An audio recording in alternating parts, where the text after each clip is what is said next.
What's up, everybody, and welcome back to Fireside Giants. I'm your host, Anthony Rivardo, joined by my co-host, Alex Wilson, and the New York Giants defensive line headlined by Dexter Lawrence. Let's go ahead and dive into this defensive line because it's definitely one of the strengths of this team, at least it was entering the season. The season has not gone as planned for the New York Giants, but Dexter Lawrence continuing his dominance. Looks like he's on his way to another All-Pro selection, but now dealing with some injuries. Could he be done for the season? We're going to talk about that and also talk about Leonard Williams, no longer with the New York Giants, but how do they replace him over the past few weeks? They've tried, they traded him many weeks ago, right before the deadline. Giants got a second and a fifth round pick in exchange for Leonard Williams, but now they did kind of leave a void there in the middle of their defensive line where Williams used to be. Sean Robinson has stepped up and played pretty well, and we'll talk about that, but entering the offseason, what do they do long-term to solve the absence of Leonard Williams? And again, what happens between now and the end of the season with Dexter Lawrence as he continues to recover from this hamstring injury? We'll go ahead and dive into both of those topics, but before we do so,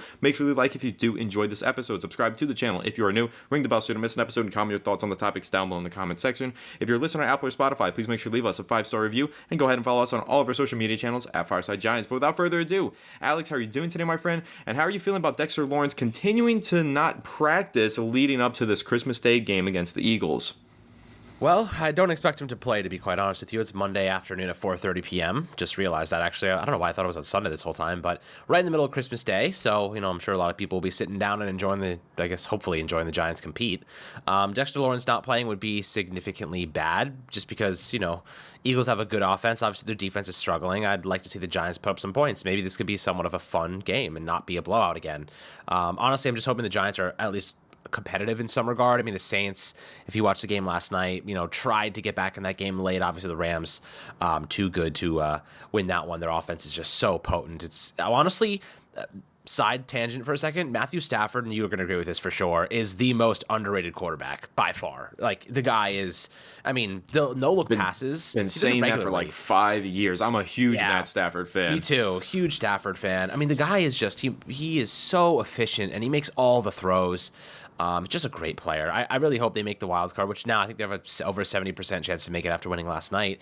But the Saints looked mediocre against the Rams yesterday, and it really kind of puts into context. We played a slightly better team than we've been playing recently, and they balled out against us. So, we're probably going to be the Eagles get right game, to be quite honest. That's kind of what we seem to be over the last couple of years, and they're kind of struggling. Jalen Hurts is trying to get back into rhythm, and their offense is a little bit on edge. Defense has been obviously horrendous. I think they elevated Matt Patricia to be their defensive coordinator now, so I expect some big changes, and they're probably gonna attack the Giants, try to get in rhythm, and do what other teams have done to us all year, and just beat the crap out of us and, use that as a springboard into the postseason. So, right now I'm just hoping the Giants can be competitive, kind of break down the Eagles a little bit more, destroy their optimism moving forward, and not be the get right game, right? Like, even if we lose and it's competitive and we bring it down to the last quarter, like, I'm okay with that because I just don't want to be that get right blowout game for the Eagles that propels them to like a Super Bowl. Like, we've seen that happen. If you guys recall the Giants Super Bowl many years ago, that game we won against the Jets on Christmas Day was the reason we really picked up momentum there, and we never let it go. We just took it all the way to win the Super Bowl. So you never know when you're going to get one of those games that just gets you back on track. I don't want to be that for the Eagles. We play them 2 more times over the next 3 weeks. It's difficult without Dexter Lawrence, really difficult. Right now I'm really focused more on the development of our young players. Deontay Banks against A.J. Brown or Devonta Smith. Those two guys, I want to see Deontay Banks go up against them and compete and do a good job. Like, that's really what I'm focused on right now. In addition to that, Micah McFadden against the run. Obviously, the Eagles have a tremendous run game with DeAndre Swift, Kenneth Gainwell, and Hurts on the ground. I want to see Micah McFadden step up, make a couple of nice plays. Obviously, interior guys with Dexter Lawrence out, some others have to step up. Sean Robinson or Akeem Nunez-Roche. And then Kayvon Thibodeau. The Eagles have a tremendous offensive line. They've been a little bit spotty lately. I know Lane Johnson has had a couple of iffy games, and even Jason Kelce has been a little inconsistent the last 2 or 3 weeks. Obviously, still a monster, but in his own context has had a little bit of a downtrend. And then you look at what the Giants have. Last week, the pass rush did not show up. And Wink Martindale said, if you read this, there was a whole excerpt of what he said about kind of what happened. And he threw a lot of shade at the offense, man. It was pretty evident that their defenders and coordinators are getting a little tired of having to win this game on defense and having to be the unit that puts the Giants back in the game. The offense, just the rhythm is not there. Obviously, Tommy DeVito is undrafted rookie, is going to have those ups and downs, only natural, only expected. But at the end of the day, like, when are we going to have any semblance of an offense? That's a question that we've been asking for years now, which is why I'm so on board with like going and changing this entire kind of outlook at the quarterback position, going in a new direction and turning things over. It's why we've been talking about this pretty prevalently lately. But, what are your thoughts here in terms of this game, what you're expecting, what you're hoping for? Really, I just don't want to be blown out, and I want to have any sort of competition. Just don't get blown out. I just can't stand to watch this Giants team do this every other week these days. I'm still hoping for a Tommy DeVito Christmas miracle. Listen, it's the Philadelphia Eagles. I will never... Listen, we can talk about rooting to lose games or hoping for the tank, hoping for a higher draft pick. Never in my life, no matter what the situation is. I don't care if losing gives the Giants the first overall pick. I will never root against the Giants if they're going up against the Philadelphia Eagles. So I will always be hoping and praying that they pull it off against that team, because there's nothing that I dislike more on this God's green earth than the Philadelphia Eagles and their fans. I can't stand them at all. So anytime the New York Giants are playing them, I pray to God that the Giants pull out the win. Now, that hasn't happened often. I think they've lost 16 of the last 19 matchups. So that tells you it's been a pretty rough stretch of my life here going up against Philadelphia. The Giants, they just can't seem to get it done. But yeah, I'm hoping for the Tommy DeVito Christmas miracle. Is it going to happen? What do I expect to happen? Is the second half of the question that you asked me. I'm expecting the Giants to get blown out. I think it's going to be ugly. I think, like you said, this is the get-right game for the Eagles. They're at home. It's Christmas Day. They've been struggling in recent weeks on a 3-game losing streak, but they need to start turning it up before the postseason gets kicked off. And so going up against an inferior opponent like the Giants twice in their final 3 weeks, I think that these are two of the wins that the Eagles are probably going to pull out, and it's not going to be a fun Christmas Day for Giants fans really plugged into that game. But again, I'm hoping that I'm wrong. I'm hoping that the Giants can pull off the upset. Whether it hurts the draft stock or not, I really don't care. I want to see the Giants beat the Eagles more than just about anything in this world. But will they beat the Eagles? I don't think so. One of the things you mentioned, Eagles have a dominant offensive line. Jason Kelce right there in the middle. Not having Dexter Lawrence really complicates things for the Giants defense, because now you have Jason Kelce going up against backups and really just dominating. And so those tush pushes, they're automatic now against the Giants because you don't have Dexter Lawrence to stop them. Brotherly shove, that is. And DAndre Sweat is also a pretty good runner. And he's been picking up good yardage in specific games. He's been a little bit inconsistent this season. The Eagles' whole ground game really has. But now going up against the Giants defense, likely without Dexter Lawrence, it's probably going to be a nice, easy sledding game on the ground for the Eagles. So it's going to be a tough one. Talking about Dexter Lawrence, though, should they shut him down for the season? There's 3 games left. This one, the Rams game, and then another Eagles game.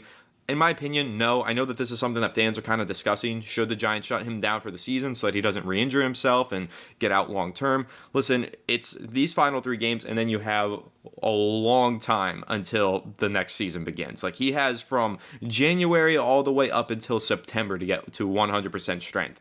I'm not sitting Dexter Lawrence. If he's ready to play, I'm not worried about re-aggravating his injury. Listen, he gets paid to play. He wants to play. He's a good football player. He helps his team win games. He helps his defense perform better. If Dexter Lawrence is healthy enough to play, he's got to go out there and he's got to perform and worry about his health for next season, because we are still playing this season. That's my mindset for Dexter Lawrence and the New York Giants. I don't think that he's at high risk of re-aggravating an injury, and hamstring injuries do not keep you out for 9 months. It's not like, he's not dealing with a partially torn ACL or something.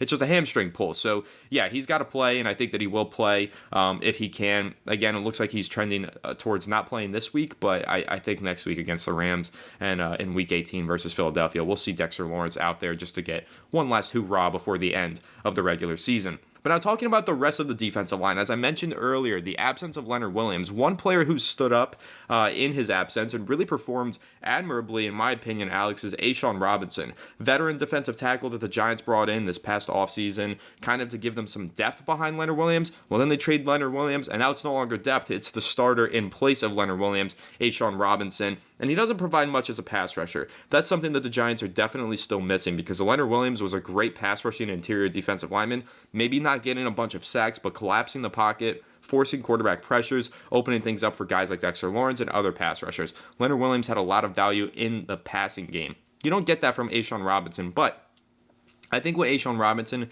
has provided for the Giants in run defense has been super valuable. I think he's played really well in that regard. And going into this offseason, as the Giants kind of think of ways to bolster this defensive line and replace Leonard Williams, I think A'Shawn Robinson stands out as a candidate for extension. Maybe another 1-year deal, maybe a 2-year deal at this point. I think he's earned it. He's played well enough. He fits in with this defense, fits in with this culture, and I believe that A'Shawn Robinson is a player that the Giants should heavily consider extending to kind of continue to fill this void left behind by Leonard Williams. But Alex, what are your thoughts on that? Kind of how are you feeling about this first season that A'Shawn Robinson has had with the New York Giants, and do you think that he's a player that they should prioritize extending in the offseason?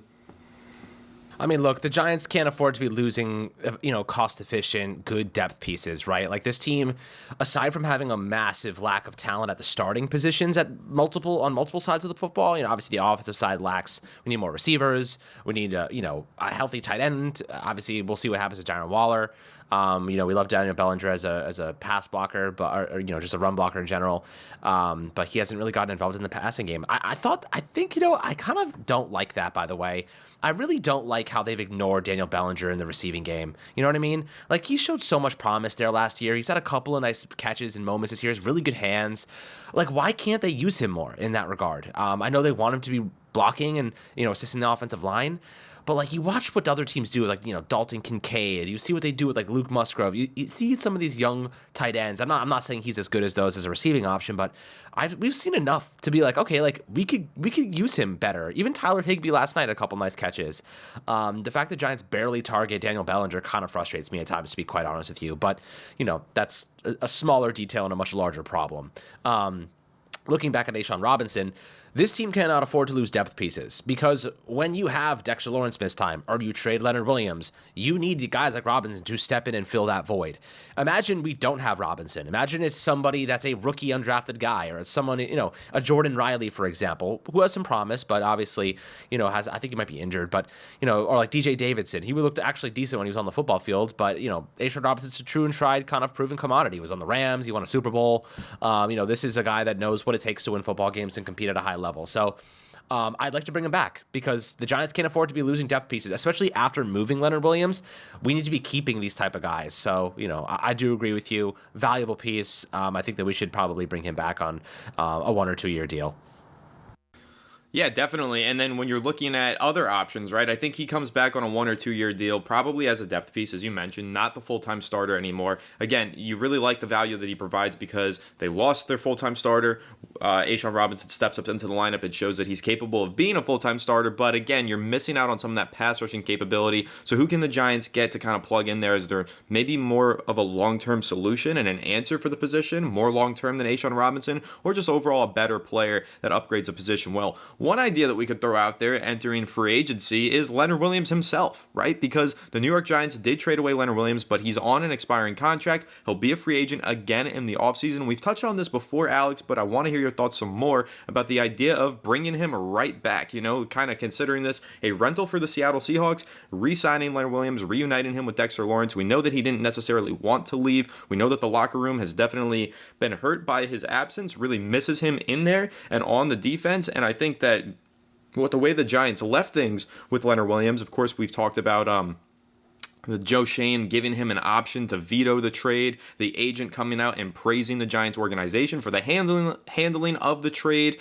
I think that there is some reason to believe that maybe the New York Giants will be able to bring Leonard Williams back right away in the offseason. So how are you feeling about that, Alex? I know that there's some other options out there too in free agency, DJ Reader, Sheldon Rankins, some of those more run-stuffing guys, but Leonard Williams is definitely an option out there for potential reunion with the New York Giants as early as this upcoming offseason. I'm curious to know how you feel about the idea of reuniting with him.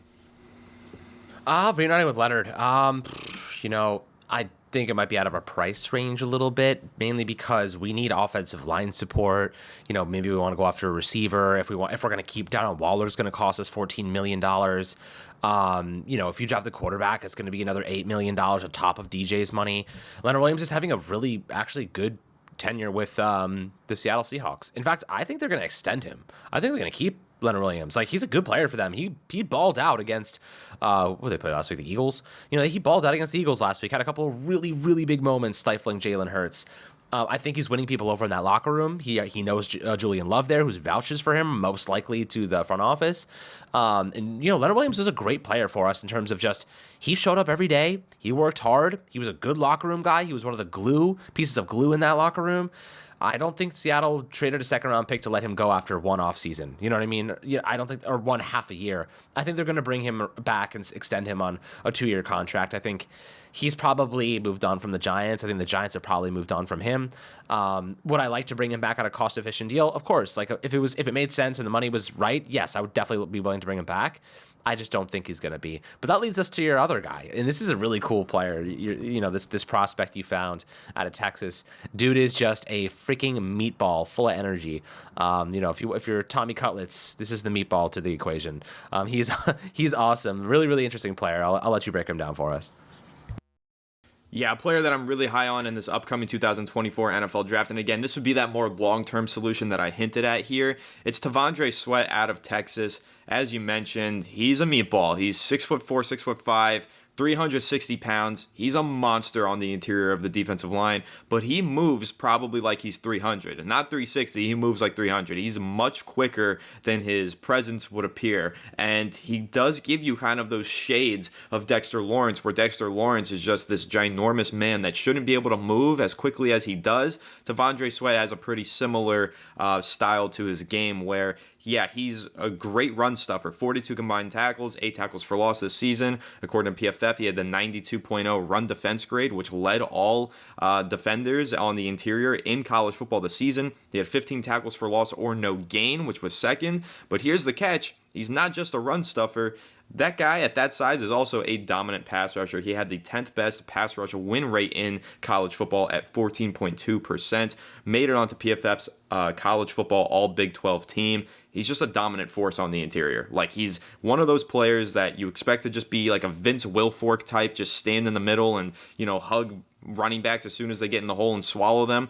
He does more than that, though. He's a great pass rusher as well. And if you look at his pass rushing metrics, if you watch his games, he's got some really good pass rushing moves in there. He's nimble. He's quick despite his size. DAndre Sweat, if he's there in the second round with that Leonard Williams draft pick that the Giants got from Seattle, I would sprint to the podium to go ahead and take DAndre Sweat. His draft projection is somewhere in the second to third round, so I think it's realistic that he could be available during the time that the Giants are picking with that second round pick. And if he's there, again, I think that this is a no-brainer to fill a pretty big position of need for the Giants. I would say interior defensive line, alongside Dexter Lawrence. You got to get someone really solid there, and I'd like to get someone there long-term. Again, I really love A'Shawn Robinson. think he's a great player for the Giants, but to get something long-term that you can develop, imagine having Dexter Lawrence and Dexter Lawrence Light right next to each other. You're talking about having one of the best defensive lines in the NFL. I know that there's some other positions that Giants fans will want to address in that second round, wide receiver, of course, being one of them, offensive line, maybe even pass rusher on the edge, but you've got so many picks to take. You've got so many needs. If DAndre Sweat is there with that second round pick, I think that he makes a lot of sense, fills a huge need for the New York Giants, and has all the potential in the world to develop into a really solid interior defensive lineman. So DAndre Sweat out of Texas. Alex, what's your idea on that? Targeting a defensive lineman in the second round. Do you think that's too rich? Do you think that maybe that's off the table? The Giants got to go with receiver or offensive tackle? Or if a talent like DAndre Sweat is there, adds all this pass rushing and run stuffing ability, is this a guy that you would consider in round 2? Absolutely. I mean, you look at what the Giants did with Dexter Lawrence in the 17th overall pick a couple years ago. He was really great at Clemson, but he was not a good pass rusher when he first came to the Giants. He was more of a run stuffer. He was a big body, really good compliment to Leonard Williams. He developed out of nowhere. Like that pass rush, it all came together in one offseason. And we went in the first round to get a guy like that. This Sweat guy is a big boy. What is he, 360 freaking pounds? Like, he's a monster of a human being. But the guy moves like Dexter Lawrence. That's the craziest thing. If you watch him, I mean, he's got size, he's got speed, he's got agility. Like, he moves really fast. You give him to Dexter Lawrence to help, you might find something there, man. Like Dexter Lawrence may be able to help him unlock that because he's a similar size, knows what it takes, the work ethic, everything involved. Who's to say that he doesn't give Sweat those little pieces of information, those details on how to get better, and really did, follow my track, follow exactly what I did, and you're gonna become a monster. If you see the upside there, if the Giants say to themselves, or wherever the Seattle Seahawks end up picking in the second round, they're sitting there like, if we get this guy, like he's a good run stuffer and his pass rush upside is legit, and now you have a tantalizing duo of Dexter Lawrence and Sweat in the interior with Kayvon Thibodeau, and you go out and you can spend money to acquire another pass rusher, you're in a really good spot. Your pass rush is legitimate. You're young, by the way. Like all of them are under 25 years old. I think that's a really good ideal scenario to be in if you're the Giants. Like young pass rush, really good, multiple locked in on rookie deals, and it allows you to spend elsewhere. And look, you're going to have to spend on the offensive line, or rather the defensive line at some point. Like it's inevitable. The Giants barely have any money aside from Dexter Lawrence's contract. They really don't have that much money invested there. I wouldn't be surprised if they spent some this upcoming offseason on a pass rusher, and Azeez Ojulari falls into more of like a rotational kind of like third down role. I do think he's a good player, and he's been playing really well lately, but he's unreliable. So you kind of have to go out there and find another starter to pair with Kayvon Thibodeau. But, having a young rookie like Sweat to compete, you have some depth pieces in DJ Davidson and Jordan Riley. Maybe you don't end up having to pay A'Shawn Robinson because you have Jordan Riley and Davidson and then Sweat.